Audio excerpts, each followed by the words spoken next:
शुरुआत बड़ी खबर से करेंगे। हिमाचल और पंजाब के बीच बिजली और पानी का विवाद बढ़ते हुए अब चंडीगढ़ शहर तक जा पहुंचा है। हिमाचल भी अब चंडीगढ़ पर दावा ठोक दिया है। पंजाब पुनर्गठन अधिनियम का हवाला देते हुए हिमाचल ने चंडीगढ़ में अपनी हिस्सेदारी की मांग की है। 1966 के अधिनियम को पूरी तरह समझने और जानने के लिए सरकार ने कृषि मंत्री चंद्र कुमार की अगुवाई में कैबिनेट की सब कमेटी का गठन किया है, जिसमें मंत्री हर्षवर्धन चौहान और जगत नेगी भी शामिल हैं। सामान्य प्रशासन विभाग ने राजपत्र में इस बारे में अधिसूचना जारी कर दी है। कमेटी बीबीएमबी की परियोजनाओं समेत चंडीगढ़ में प्रदेश की हिस्सेदारी के दावों से संबंधित रिकॉर्ड जांचेगी।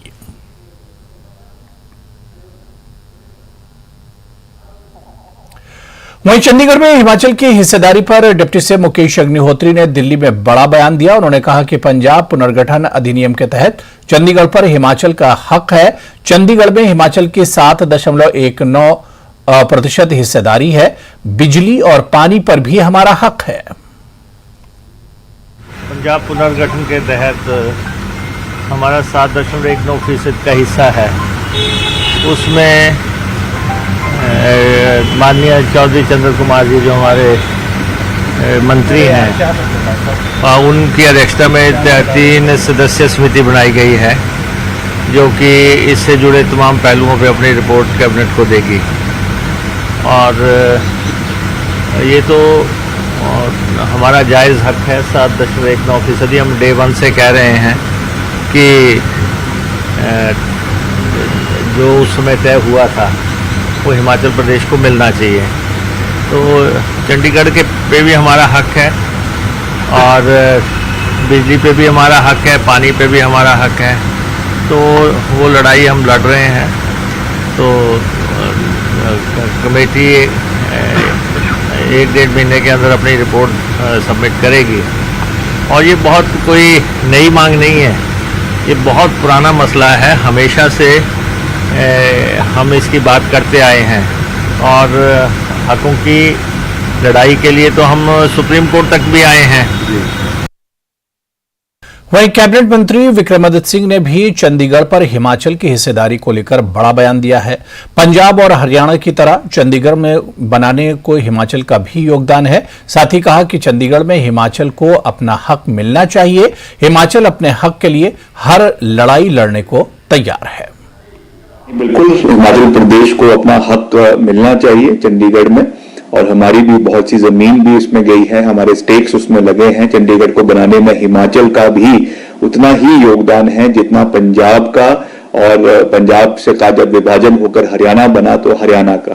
तो निश्चित तौर से इसके लिए समय समय पर अलग अलग सरकारों ने हिमाचल प्रदेश में इस आवाज को उठाया है, और आदरणीय सुक्खू जी की नेतृत्व में एक सब कमेटी जो है वो चौधरी चंद्र कुमार जी जो हमारे कैबिनेट मिनिस्टर हैं, और हर्षवर्धन चौहान जी और जगत सिंह नेगी जी की सदस्यता में एक कमेटी का सब कमेटी का कैबिनेट सब कमेटी का गठन किया गया है, जो इसके ऊपर बात रखेंगे। इसके ऊपर जो मुद्दे हैं उनको देखेंगे और किस तरीके से सरकार को उनको आने वाले समय में केंद्र सरकार से उठाना है, या अगर कोर्ट की कानूनी लड़ाई लड़नी है तो वहां पे मुद्दों को रखा जाएगा। बट डेफिनेटली मैं ये कह सकता हूं कि चंडीगढ़ में हिमाचल का जो हक है, जो राइट है, वो हिमाचल को मिलना चाहिए। और उसके लिए जो लड़ाई हमारी दशकों से चलती आई है, उसको आने वाले समय में भी हम उस लड़ाई को जो है वो आगे लेकर जाएंगे। वहीं वाशिंगटन में एप्पल को लेकर हिमाचल और केंद्र की लड़ाई भी जारी है। अब बागवानी मंत्री जगत नेगी ने केंद्र सरकार पर बड़ा आरोप लगाया है। उन्होंने कहा कि केंद्र का फैसला बागवानों के साथ अन्याय है। वाशिंगटन एप्पल पर आयात शुल्क घटाने से बागवानों को नुकसान होगा। मोदी जी अमेरिका गए, बड़ी उम्मीद थी कि बड़े बड़े जो है समझौते होंगे जिससे देश का हित होगा, परंतु इधर तो ये लग रहा है कि वहां जाकर जो है उल्टा ही हमें नुकसान हुआ है। जो सेब का आयात का जो एक टैक्स लगता था, उस टैक्स में कमी करके सेब के जो बागवानी से जो जुड़े हुए प्रदेश हैं, खासकर हिमाचल है, जम्मू कश्मीर है और अभी दूसरे जो स्टेट्स में है, उनको भारी नुकसान होगा। मनाली दौरे पर आए नेता प्रतिपक्ष जयराम ठाकुर ने सुक्खू सरकार पर जमकर निशाना साधा और कहा कि वर्तमान में प्रदेश में एक ऐसी सरकार चल रही है जिसके मुखिया अपने नाम से योजनाएं चला रहे हैं। व्यवस्था परिवर्तन के नाम पर सत्ता में आई कांग्रेस के शासनकाल में पूरे प्रदेश में अव्यवस्था की स्थिति बनी हुई है। झूठी गारंटियों के नाम पर सत्ता में आई कांग्रेस एक भी गारंटी पूरी नहीं कर पाई है। देखिए, चारों तरफ एक परिहास का विषय बन गया है। व्यवस्था परिवर्तन कैसे नाम का जिक्र कर दिया है, जबकि व्यवस्था परिवर्तन ही अव्यवस्था का चारों तरफ जो है वो बोलबाला है। आज आप अंदाजा लगाइए कि 1000 से ज्यादा संस्थान बंद पड़े हैं। आज अगर लोन लेने की बात कहें, 6 महीने के इस छोटे से कार्यकाल में 8000 करोड़ ऋण ले लिया, 15000 से ज्यादा कर्मचारी को तनख्वाह नहीं मिली, 1500 रुपए महीने महिलाओं को देने की बात कहने वाले आज अपना मुंह छुपा रहे हैं क्योंकि कहने दिखाने लायक नहीं है। 5 लाख बेरोजगारों को गारंटी देकर के कि हम नौकरी देंगे, 6000 से ज्यादा नौजवानों को घर भेज दिया जो आउटसोर्स में लगे थे। और ऐसे में पूरे हिमाचल प्रदेश में जो अगर कानून व्यवस्था की परिस्थिति है, 6 महीने के इस छोटे से कार्यकाल में लगभग 45 मर्डर के केस इस देवभूमि हिमाचल प्रदेश में हो गए। और मर्डर भी इस प्रकार से आदमी के शरीर के, नौजवान के शरीर के 8 टुकड़े करके उसके बाद उसको दफना दिया गया। ऐसी घटना देवभूमि में घटित हो रही है। कहां है सरकार? तो वहीं शिमला में नेता प्रतिपक्ष जयराम ठाकुर ने सुक्खू सरकार पर जमकर हमला बोला और कहा कि सुक्खू सरकार शिक्षा से ज्यादा शराब को महत्व दे रही है। सरकारी स्कूल कॉलेज बंद किए जा रहे हैं और शराब के ठेके खोले जा रहे हैं और गरीब छात्र सरकारी स्कूलों में पढ़ते हैं। सरकारी स्कूलों में पढ़ने वाले 215 छात्रों ने नीट जैसी प्रतिष्ठित परीक्षा पास की है। स्कूल बंद हो जाने पर गरीब परिवार के बच्चे कहां जाएंगे? ये प्राइवेट स्कूलों में पढ़ने को मजबूर हो जाएंगे। साथ ही कहा कि प्रदेश में शराब माफिया हावी है। हिमाचल प्रदेश में हाल ही में नीट के एग्जाम का रिजल्ट निकला है। मैं सभी बच्चों को बहुत बहुत बधाई देता हूं जिन्होंने नीट क्वालिफाई किया है और उनको शुभकामनाएं देता हूं। उनके परिवारजनों को भी बहुत बहुत बधाई देता हूं। और मुझे इस बात की भी बहुत प्रसन्नता है कि हिमाचल प्रदेश में 215 बच्चे ऐसे हैं जिन्होंने सरकारी स्कूल में पढ़ाई करते हुए नीट का एग्जाम क्वालिफाई किया। इससे एक बात साबित होती है कि हिमाचल प्रदेश में सरकारी स्कूलों में भी पढ़ाई बेहतर होती है। इससे यह भी साबित होता है कि सरकारी स्कूलों में पढ़ने वाले बच्चों में योग्यता की कमी नहीं है। ऐसे में मैं एक बात जरूर कहना चाहूंगा कि पिछले दिनों में हिमाचल प्रदेश में जो लगातार सरकारी स्कूलों को डिनोटिफाई करना, कॉलेजेस को डिनोटिफाई करना, वो उचित नहीं है। बहुत सारे बच्चे हिमाचल प्रदेश में ऐसे हैं जो दूर नहीं जा सकते हैं, जो शिक्षा ग्रहण करने के लिए प्राइवेट इंस्टीट्यूशन में नहीं जा सकते हैं। उनमें योग्यता है, क्षमता है, टैलेंट है, लेकिन उसके बावजूद साधन सुविधा की वजह से वो पढ़ाई के लिए बाहर नहीं जा सकते हैं। तो ऐसे में यह आवश्यक है कि सरकारी स्कूल और कॉलेजेस जो डिनोटिफाई किए वो उचित नहीं लगते हैं। ऐसे में सरकार पुनः विचार करे। हिमाचल प्रदेश में जो संस्थान बंद किए हैं उनको बहाल करना चाहिए। और मैं इस बात को लेकर के भी जरूर सरकार को कहना चाहूंगा कि हिमाचल प्रदेश में स्कूल बंद करके शराब के ठेके खोलना ये बहुत खराब संदेश जा रहा है। स्कूल बंद किए जा रहे हैं, ठेके बिना एनओसी के खोले जा रहे हैं और ठेके से प्रदेश का भविष्य, बच्चों का भविष्य जो है वो नहीं हो सकता है। ऐसे में इस बात को लेकर के सरकार पुनः विचार करे, जो संस्थान बंद किए हैं उनको बहाल करने की दिशा में कदम उठाए और शराब के ठेके खास तौर से जिस प्रकार से खोल करके नशे को प्रोत्साहित करने की कोशिशें हो रही है उसको रोकना चाहिए। शिमला के चौड़ा मैदान बाजार में भाजपा की ओर से जनसंपर्क अभियान चलाया गया। इस कार्यक्रम के दौरान भाजपा कार्यकर्ताओं ने सभी दुकानदारों, स्थानीय निवासियों से संपर्क किया और उनको पीएम नरेंद्र मोदी की केंद्र सरकार के 9 साल पूरे होने पर एक पत्रिका, पुस्तक और स्टिकर का वितरण भी किया। इस दौरान करण नंदा ने कहा कि केंद्र में बीजेपी की सरकार के 9 साल बेमिसाल रहे हैं और नरेंद्र मोदी ने प्रधानमंत्री के रूप में भारत को एक नई दिशा दी है।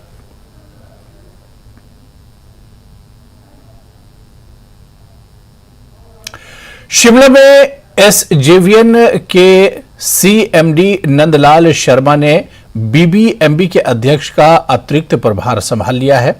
बता दें कि नंदलाल शर्मा 2017 सितंबर से दिसंबर से अध्यक्ष और प्रबंध निदेशक के रूप में एसजेवीएन का नेतृत्व कर रहे थे। शिमला नगर निगम की मासिक बैठक का आयोजन बचत भवन में हुआ। बैठक में शिमला शहर के विधायक हरीश जनार्था भी मौजूद रहे। इस दौरान शहर के कई महत्वपूर्ण विकास कार्यों को लेकर चर्चा हुई। साथ ही 4% प्रॉपर्टी टैक्स बढ़ाने पर भी चर्चा की गई। वहीं प्रॉपर्टी टैक्स बढ़ाने का भारतीय जनता पार्टी के पार्षदों ने विरोध किया। जो ये प्रॉपर्टी टैक्स का इशू आया था पिछले हाउस में, इसको हमने टाल दिया था। इसलिए टाला था क्योंकि पहले हम ये तो देखते हैं कि कलेक्शन कितना शहर में होना है, और जो एक ये क्राइटेरिया है, जो ये अंडरस्टैंडिंग एक यूडी डिपार्टमेंट की साइन हुई है सेंट्रल गवर्नमेंट से, अगर हमारे को फंडिंग लानी है तो उनके टर्म्स एंड कंडीशंस हमारे को फुलफिल करने बहुत जरूरी हो गए हैं। तो ये हाउस का प्रेरोगेटिव है, उन्होंने बढ़ाना चाहते हैं या नहीं बढ़ाना चाहते हैं, पर लेकिन अभी जो ग्रांट है अराउंड 40 करोड़ की ग्रांट अभी इसी प्रोजेक्ट के अंदर म्युनिसिपल कॉर्पोरेशन को यूडी के अंदर ये पैसा वहां पे लटका हुआ है। तो अगर उनका जो सेंट्रल गवर्नमेंट की जो पॉलिसी थी उसमें 10% बढ़ाने की पॉलिसी थी। कई तरह के जो पॉइंट्स रखे सारे भारतीय जनता पार्टी के पार्षदों ने, अगर हम उन चीजों पे गौर करेंगे, जैसे कि कुछ लोग बोले थे कि हम दिल्ली जा रहे हैं तो रास्ते में हमारे इतने टैक्स जो है वो हमारे से रिकवरी की जाती है, उस तरह की कई उदाहरण दिए गए। अगर वैसे पॉइंट्स आते हैं तो हम जनता के ऊपर बोझ क्यों डालेंगे, अगर हम उनके द्वारा हम जो है ये प्राप्त कर रहे हैं टैक्स। तो चलिए यहां पर फिलहाल रुकेंगे छोटे से ब्रेक के लिए।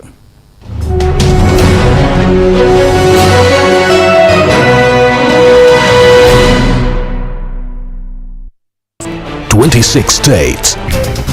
मनाली में बीजेपी के महा जनसंपर्क अभियान का आगाज किया गया। पूर्व शिक्षा मंत्री गोविंद सिंह ठाकुर ने अभियान की शुरुआत की। अभियान के तहत बीजेपी के नेता और कार्यकर्ता लोगों को बीच जाकर उन्हें मोदी सरकार के 9 सालों का कार्यकाल की उपलब्धियां गिनाते हुए नजर आए। नाहन में बीजेपी प्रदेश अध्यक्ष डॉक्टर राजीव बिंदल ने मेरा बूथ सबसे मजबूत अभियान के तहत पार्टी कार्यकर्ताओं के साथ प्रधानमंत्री का संबोधन सुना। इस दौरान बीजेपी प्रदेश अध्यक्ष ने कहा, बीजेपी की ओर से देश भर में पार्टी के बूथ को मजबूत करने का शानदार काम किया जा रहा है। बिलासपुर के झंडुता में इंटक ने अपनी मांगों को लेकर निकाली।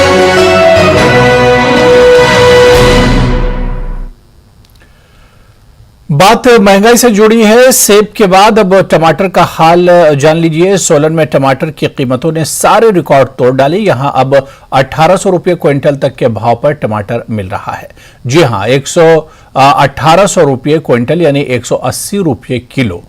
मंडी में टमाटर 600 रुपये से 1800 रुपये क्विंटल तक बिक रहा है। टमाटर के दाम से आम लोगों का टमाटर खाना मुहाल हो गया है, लेकिन किसान इससे खुश हैं।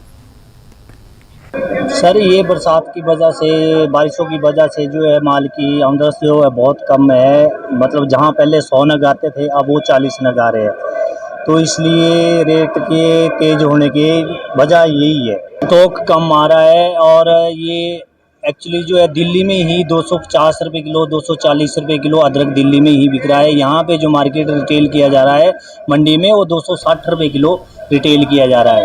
टमाटर जो है हमारा 800 से लेके 1700 रुपये तक है।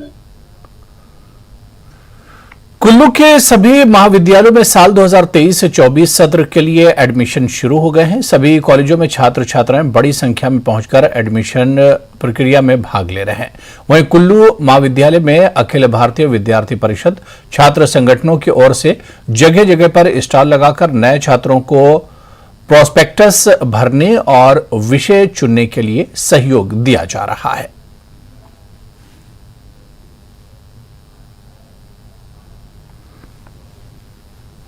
कि इस सत्र में वर्ष 2023-24 से कुल्लू महाविद्यालय की जो हमारी एडमिशन्स है वो स्टार्ट हो गया है। इसके चलते अखिल भारतीय विद्यार्थी परिषद ने ऐसे हर वर्ष के भांति जो हमारे ऐसे हेल्प डेस्क या फिर जो हमारे गाइडेंस ब्यूरो की बात हो, तो ऐसे हर वर्ष की भांति इस वर्ष भी जो है हमारे जो है हेल्प डेस्क जो है लगे हो।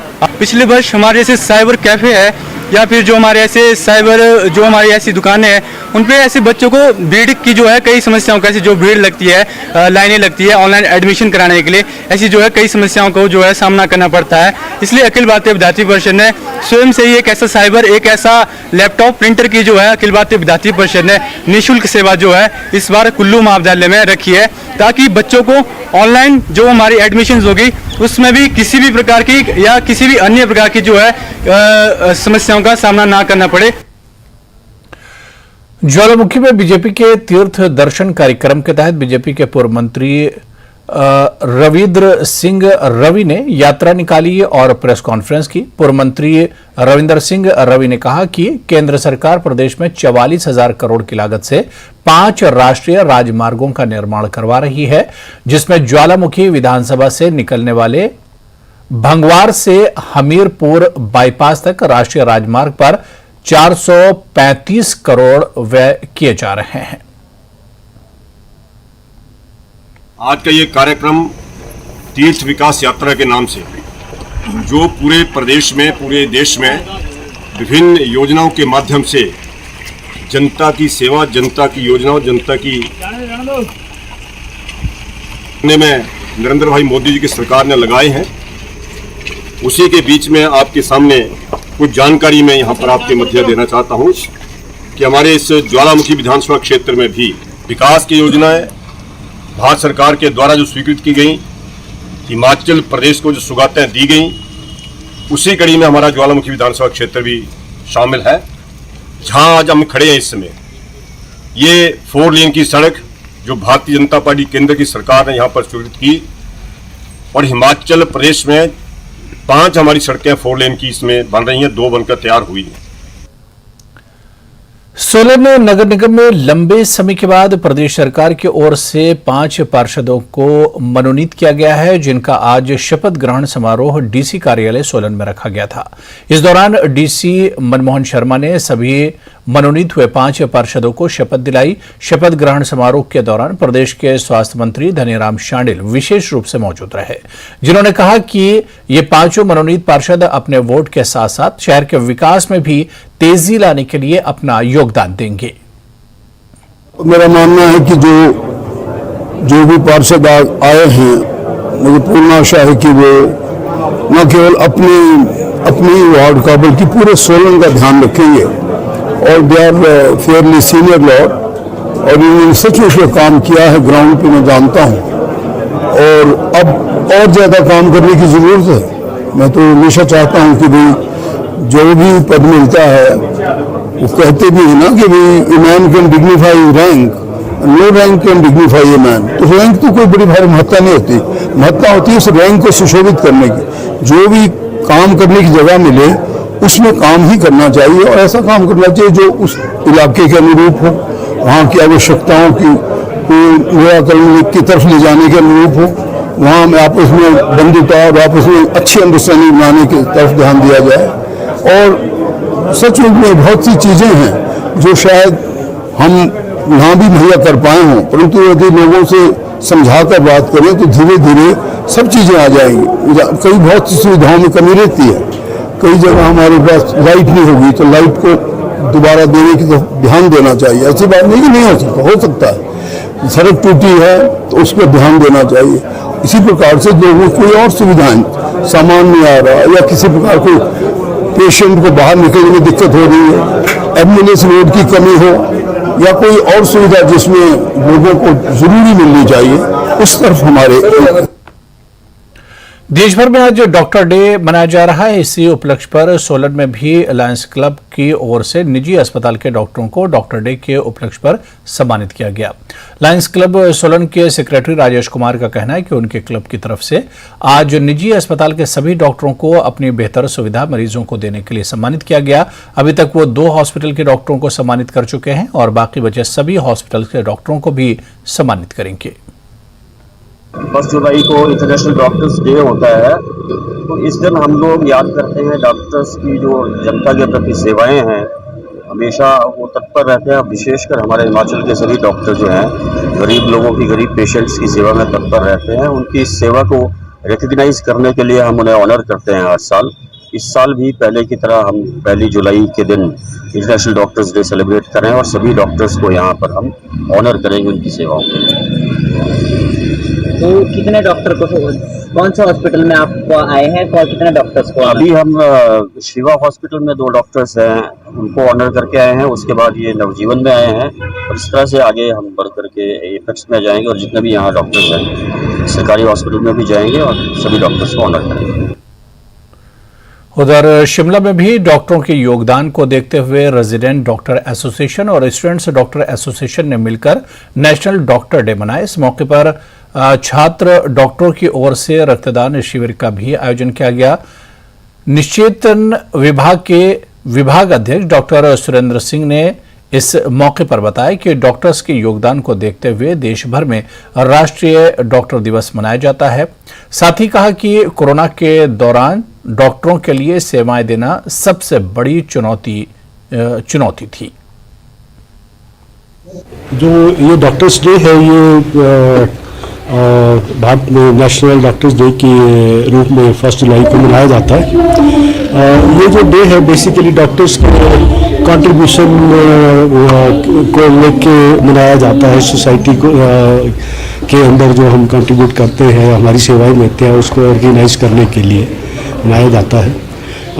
ये आज का जो हमारा दिवस है, ये हमारे रेजिडेंट डॉक्टर्स एसोसिएशन और स्टूडेंट सेंट्रल एसोसिएशन, जो हमारे एमबीबीएस के छात्र और पोस्ट ग्रेजुएट छात्र हैं और जो हमारे रजिस्ट्रार है जिनको सीनियर रेजिडेंट बोलते हैं हम लोग, ये इनके ऑर्गेनाइजेशंस ने इसको मनाने का बीड़ा उठाया है। और इसके उपलक्ष्य में आज जो है छात्रों ने ब्लड डोनेशन का भी आज कैंप लगाया है कॉलेज में।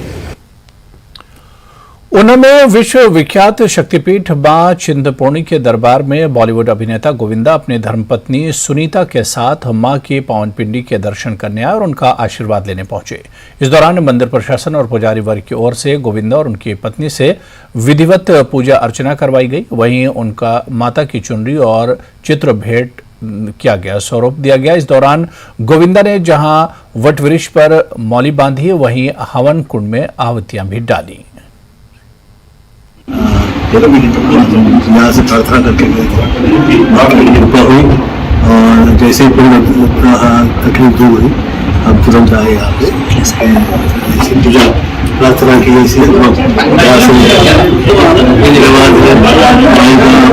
आशीर्वाद आपकी कृपा है, वर्षानु वर्ष हम ऐसे ही हैं और बच्चों के लिए और सबके लिए किसी प्रकार का कष्ट न है।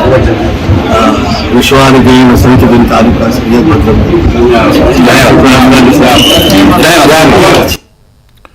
तो वहीं गोविंदा अपनी पत्नी के साथ मां ज्वाला जी की पवित्र ज्योति के दर्शन के लिए भी पहुंचे। यहां मुख्य पुजारी और ट्रस्टी मंदिर न्यास ज्वालामुखी कपिल शर्मा ने मां ज्वाला की विधिवत पूजा अर्चना करवाई। वहीं गोविंदा और उनकी पत्नी पूरे भक्तिमय के रंग में नजर आए। उन्होंने कहा कि मां का आशीर्वाद उन पर बना रहे।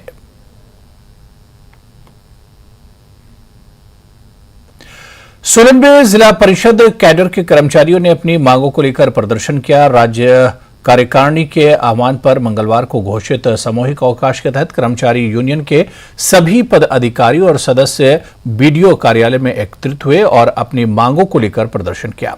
इस दौरान कर्मचारियों ने प्रदेश सरकार को चेतावनी भी दी कि अगर उनकी मांगों को 15 दिनों के भीतर नहीं माना गया तो आंदोलन और उग्र होगा, जिसकी सारी जिम्मेदारी प्रदेश सरकार की होगी।